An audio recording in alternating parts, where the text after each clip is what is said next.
Hey, everybody. Well, not real sure what's going on, but technology threw us a curveball today. And Orly, I hope you're out there in La La Land. It seems you got kicked off too. So hopefully Orly will get back on. And yes, he's going to get back on. All right. So folks, I have no idea what happened. We are dealing with a live scenario here, so anything goes.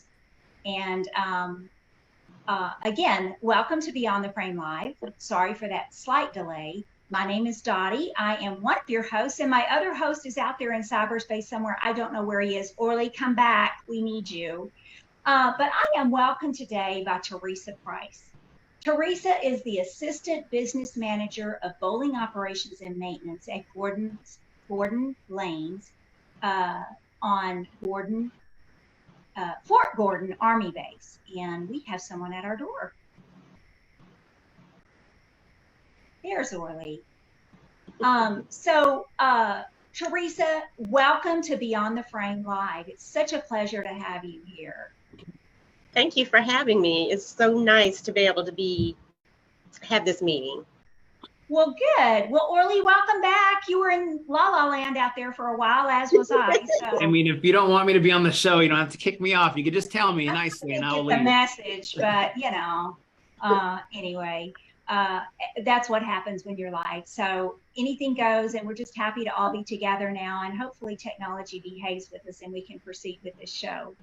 So the title of our show today, you know. I thought a lot about when I had an opportunity to meet Teresa for the first time. I have to tell you, I was quite impressed. And the first thing that I said when Matt Proctor, one of my colleagues, was sharing about you, I was like, I got to have her on the show because her passion is definitely, it shows through. So, but before we get started, Teresa, I want to ask you a question. Yes, I know what your role is today. When you were young and growing up, what did you want to be? I wanted to be a carpenter. Interesting. And why? I like working with my hands, and I just, I've always been an industrial girl. Okay. Well, and you have kind of gravitated now towards something where you're able to use your hands. And I'll tell you, the one thing that just captured my attention was when I was having my conversation and learning about you, was that you really take a lot of pride in what you do. And to the point that you refer to the machines as your girls. And I thought that was how much more passionate about a job can you be than referring to them as your girls. So how did that passion develop? How did you get so, obviously, if you wanted to be a carpenter and you wanted to work with your hands, you must be pretty happy being able to work on machines, right? Absolutely. I did end up going to carpentry school. I went to basic carpentry school and realized I don't like the heat. So. Okay. But actually, when I started working at the bowling center, I never had been in a bowling center before. Wow. When I applied for the position, it said a maintenance technician was needed. So I thought I was going to be just fixing up things in the building until I came for the interview. And when he walked me back there and I saw the machines, I didn't flinch. And he was like so stunned that I didn't flinch. I even came to the interview in a dress. Oh my a dress and heels. And he was like, but you know, you can't wear that. And I was like, I know. But he was so shocked that when I saw the machines and all of the stuff I would be working with, he thought it would just scare me away, but it didn't. I was like, ooh, this is neat. I just saw the tools and then I saw the machines and I was like, oh, wow. Yeah, I was amazed. So I think that kind of some of my questions I had ready, that just kind of threw a curveball for me because one of them was going to be before, before you got into the bowling industry, was bowling a part of your life? But obviously you said you had never really been in a bowling center. And then I was curious to know, once you started working in a bowling center, did you ever know you would become a mechanic? But it seems like you went in applying for kind of a maintenance job. Me and Dottie had discussed this, and I'm sure you get it a lot, but it is more of a male dominated, position. Getting into it now and doing it, would you recommend it for other women? And if so, what is your message to them? Like, are you like, go for it? I am like, go for it, but be aware that it's not going to come easy, and you are going to definitely have to prove yourself, because everybody, they couldn't stand me. They didn't want me in the back. And it was everywhere from the employees to the league bowlers. Even my co-workers in the back, they had bets that I was going to quit within a couple weeks or a couple months. They all had pools, betting pools. Mm-hmm. But that did not stop you. Oh, the more you tell me I can't do something, the harder I try to prove you wrong. Well, you've done a really good job. You've done a great job. Orly, does this remind you of another female that we recently had on the show and her passion towards the back of the lanes? Oh, yeah. Autumn. Yes, we had, if you haven't seen that interview, Autumn Mowry, I believe is her last name, just has that same passion that you do. And goodness gracious, if you two were to get together, what an experience that would be behind the lanes. But she runs, just a little background on her. She's only about 20 years old, I think. She's running a center by herself, Candlepin Center, and learned how to work on everything herself and works on all her machines herself. So it's a pretty interesting story. Yeah. That's amazing. I love that. And speaking of that and learning on her own, did you have to do a lot of learning, and did you do any sort of schooling, or did you do on-the-job training? So they train you on the job, and they used to give me the worst work. They did, because they gave me all the stuff that they didn't want to do, which is fine. I don't mind earning my keep. But I pretty much, I had a supervisor that pretty much he was trying to keep his job. So he only gave us enough information to fix what we could fix, but all of the hard stuff he kept to himself. Okay. And so we didn't learn stuff like to fix things until later, but he didn't want to train me. Then nobody really wanted to train me. So I just got in the book, and I would stand on a lane for hours and watch it and try to figure it out. And sometimes I would figure it out, and sometimes I would mess up more than I fixed, but I was in the right areas. So yeah, I learned pretty much a lot of it on my own. So you were pretty destined to, I'm going to figure this out. I'm going to accomplish this. You did accomplish it. And what are some other accomplishments you have, like in the bowling center or just the bowling industry itself, that you're looking to, goals that you're looking to fulfill? Well, I know I did end up going to school about 9 years after I was here. So I did get certified. And then I am now an assistant manager. I would like to maybe one day own my own bowling center. That would be awesome. That would be very awesome. It would. But I got to learn the business aspect of it all as well, because that's really important.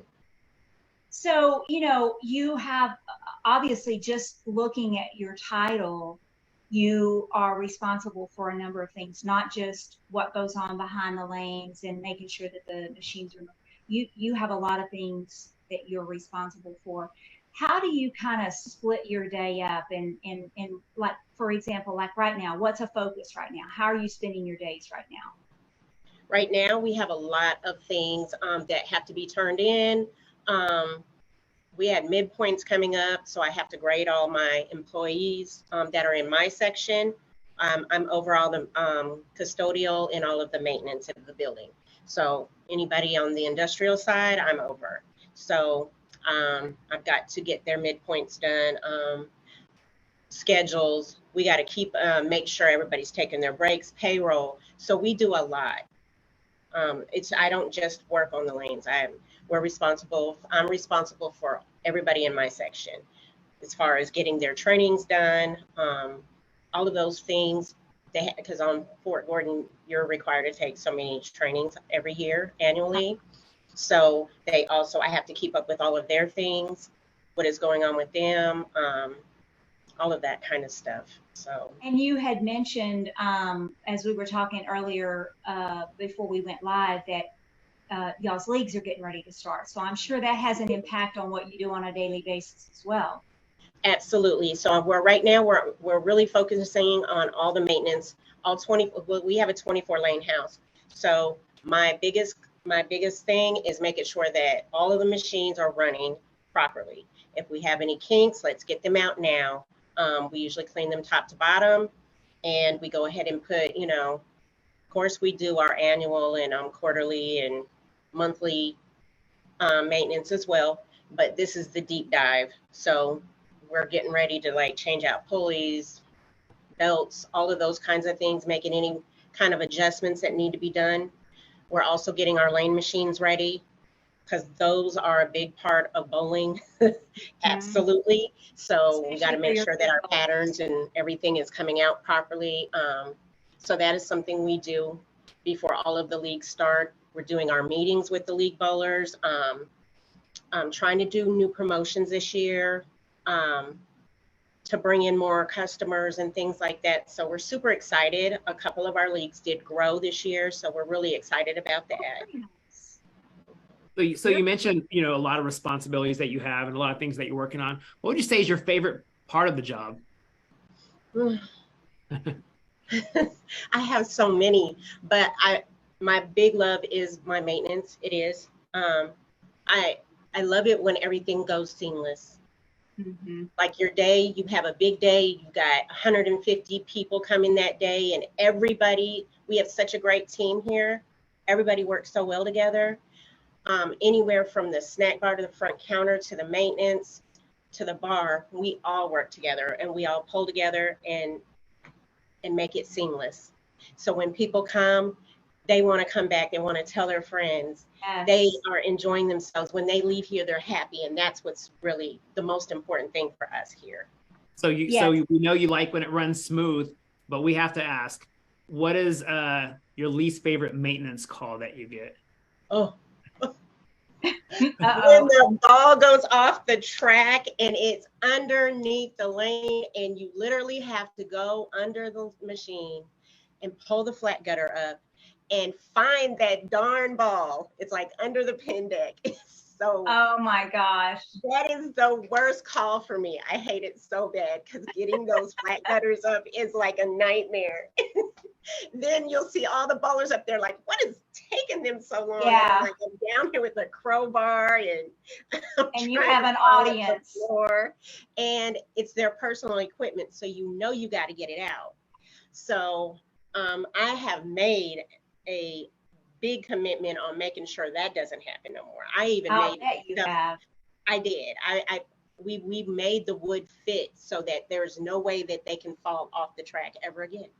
Oh, good for you. And we did every lane, because it got to a place where it was happening often, and I was like, we cannot have this happening. That's horrible. So we made provisions for that. Well, Teresa, you said something earlier, and I want to take just a few minutes to talk about this. You had mentioned that you have a great group and that y'all all work together. And this was also something that when my colleague and I were talking about Fort Gordon, I made the comment when I found out that 3 of the key employees at Gordon's lanes were females. And I referred to y'all as Gordon's Angels. There is a lot to be said about finding the right synergy and having the right group in place. Number one, it's a lot more pleasant to go to work when everybody is working together towards a common goal and you're enjoying one another's company, and you respect and appreciate those people. it makes your job fun, right? And you can deliver a better product as a result. So tell me a little bit about, the dynamics of that team and what makes y'all so special. Oh wow. They're amazing. My boss, Dewana, she's amazing. Like, she has got this love for the bowling center because she also started at the bottom as well, and started at the front counter. But she has a love for her team and the people who work for her. She wants to make sure that they're taken care of. And that is so important in somebody who is over everyone, is to actually care about them as a person, not just as your employee.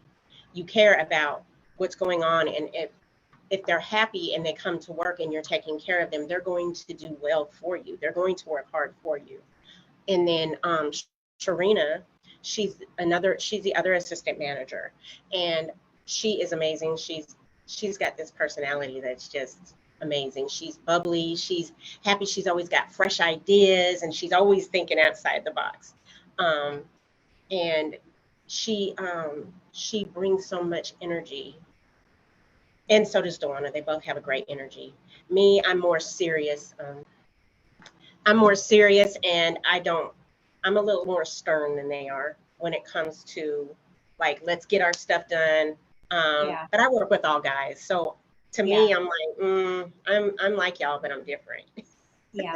And that also contributes, we can't all be exactly alike. We all have to have unique characteristics that together, combined, that's where that synergy, really flourishes. So, and there's, the one that really benefits from that is the customer. And that's so true.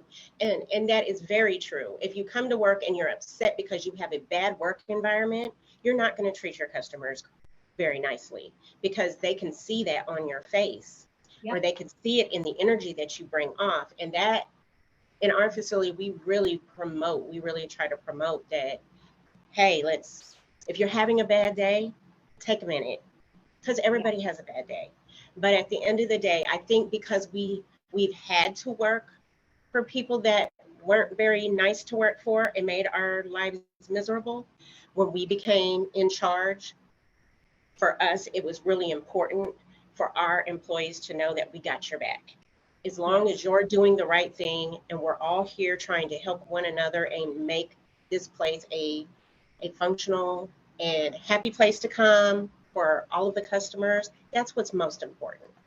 You're right. And, especially these days where we're still having struggles getting staff, right? And keeping staff. There's a lot to be said about, making the job attractive and making the environment warm and friendly and caring.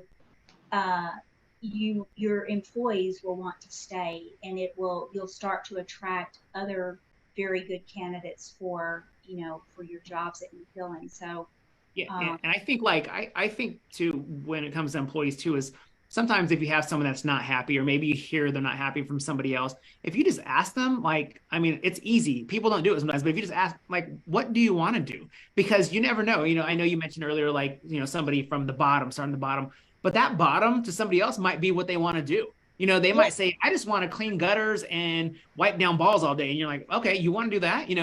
I used to work in radio, and I was in promotions, which would be going out in the streets and giving out stuff. And some people saw that as a kind of stepping stone, but I had a blast. I love talking to people, and I'm giving away free prizes. And I'm like, that's not the bottom to me. I'm having a blast here, So sometimes if you just ask people, what will make you happy? They might just be honest with you, and tell someone. So I think a lot of people in centers, sometimes they might know, instead of just. Orly, I'm going to take that a step further, because I also think that every single person contributes to the overall experience that our customers have. Every single person in the center has a contribution. And so, my role is no better or worse than your role. It takes all of us to be able to deliver the experience that the customers deserve. And especially, Teresa, you're working in a military environment. I came up through military for 20 years. So there's a soft spot in my heart for those that deliver experiences for military families. It's a huge, you have no idea the impact it has on everyday lives. It did for me, and it did for a lot of the other people that I had that were my military family. But there is a lot to be said about being a, you know, a contributor to the overall experience. Every single person is important, and it seems like the message I'm getting from you is y'all make sure that the employees know that. Oh, absolutely. But we also have to lift each other up sometimes, because what we do is hard. We do the stuff that nobody else gets to see. All the paperwork and the bills and how we're going to pay everybody and those type of things, and budget for the year and things like that. So we do a lot of things that nobody else gets to see, but they work so hard. Like, I don't do as much as they do on that part, but man, I commend them ladies because they are amazing. They do so much for us, and we don't always get to see like that side of what they do. And so, but the lifting up of each other, it helps so much, because they believed in me when I didn't believe in myself, or when I wanted to give up. As many days I came back here like a sailor, ready to leave and quit. And I've had so many days when I'm slamming stuff and I'm like, that's it, I'm gonna take a walk. I'll be back in 30 minutes. Because it's a lot of pressure when you've got them believe ballers are in here and you got lanes down and you don't know what you're gonna do, and I have to improvise. That is like it's lot stressful. Of pressure. And then they already don't like you because you're a girl. Oh, if that doesn't make it worse. Yes. But I'm sure people are saying what you said. You said, for instance, you know, I don't do as much as those ladies on, you know, the paperwork maybe, or that. I'm sure somebody's saying the same thing about you. Man, I'm doing all this, but I don't touch those machines like she's doing over there. Cause like, so like you said, right. It all comes together. It all helps. Jealous if I touch those. Yep. Absolutely. But that's what makes a good team. That's 100% what makes a good team is, you know, everybody finding their groove and, you know, excelling in it. And it doesn't seem like work when that happens, right? It doesn't. It feels like we're just here and we're having so much fun half the time. So by the time you look up, you're like, oh, it's time to go home. We didn't have so much fun all day. We do have many days like that. And then you do have the days that, hey, things that got to get turned in, things that got to get done. Yep. Yeah. Well, you know, when I first met you and at Bowl Expo, I met all of Gordon's Angels, which I was very impressed. But viewers, we are going to, we have already extended an invitation. We will have a show dedicated to the Angels. So make sure you go back, Teresa, and you let them know they're going to be next. So hopefully their willingness to participate as guests on the show is still there. If not, Orly does a great job of convincing, right, Orly? Yeah, I'll get them on you. Yes, well, they will definitely be happy to do it. Yes, we would love to learn a little bit about how you ladies work together and the dynamics of your team, because y'all do a remarkable job. That's not just coming from me. Anybody that I've spoken to that know, which now I guess forever y'all will be known as Gordon's Angels.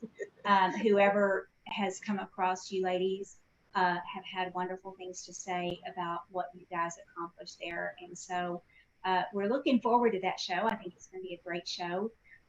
Before we wrap for today, first of all, Orly, do you have anything else that we haven't gotten to today?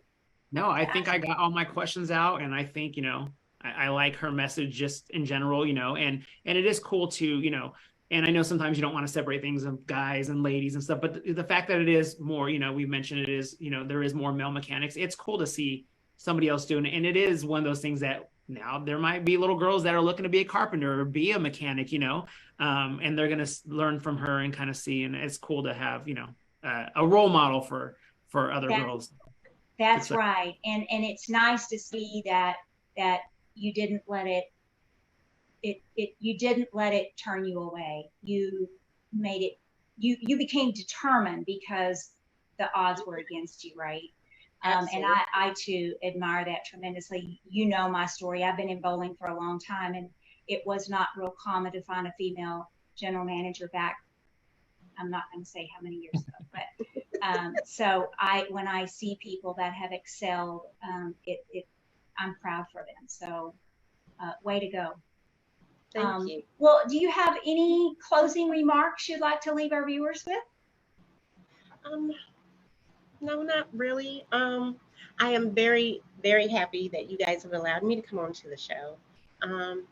But I just want everybody to know that you can do anything that you set your mind to, whether you're a girl or not. And even if you have to, like me, even though I'm with all men in the back, they do respect me. And that is a big accomplishment, because Yes. it's very hard to get them at first.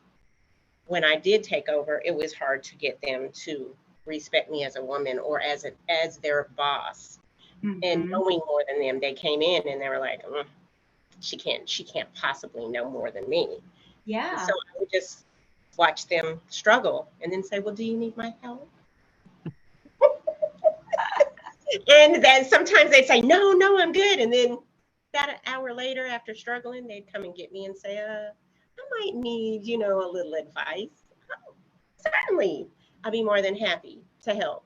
But sometimes you gotta let them learn, without making them feel less than. Because if you put them on the spot that, hey, you're not doing it right, it's gonna make it harder for them to respect you. So you gotta kind of let them find their own way too. And Teresa, that's probably the main reason that you do have their respect, because you treated them with respect. When they didn't know something, you didn't make them feel foolish for not knowing. You supported them, and that's how respect is earned. So Absolutely. I commend you for that. That's awesome. That's awesome. I'm going to respect them as much as they're going to respect me. And there's nothing I won't get down there and do that I ask them to do. So anything I'm going to ask you to do, I'm going to get right down there with you and do it. So that's wonderful. That's wonderful. Well, Teresa, thank you very much. I know this is a busy time of year for you, and taking time out to be with us today. I know that your message is going to be taken to heart by a lot of people, and you have inspired many people to just keep going. So thank you very much for that. Orly, I'm glad that you got let back in. Just know it was not intentional. I would never get rid of my sidekick. I value you a great deal. So thank you for coming back to us. So viewers, we hope that you have an awesome week. Don't forget, this coming weekend is National Bowling Day. Make sure that you get everybody to hit the lanes and have some fun with that. And school's just starting in a lot of areas, and it's just around the corner for others. So hope you're making plans to have a successful school year. And for Orly and I, thank you very much for being fans of Beyond the Frame and Beyond the Frame Live and all of our other platforms. If you haven't checked us out on all of our other platforms, we have a Seeds of Success podcast. We are on all the social media feeds. We've got a great TikTok channel, which I think there's fixing to be something drop on TikTok soon, so keep watching. And we have a new video series that just launched a few weeks back called Behind the Brand. And you get to know a little bit about all the amazing people that are behind QubicaAMF. So viewers, thanks for joining us. Thanks for your patience while technology decided that it was going to disrupt our show today. But, Teresa's a good example that nothing can be stopped when you put your mind to it. So, Teresa, again, thank you very much. Orly, thanks for coming back to us. And viewers, we will see you next time on Beyond the Frame Live.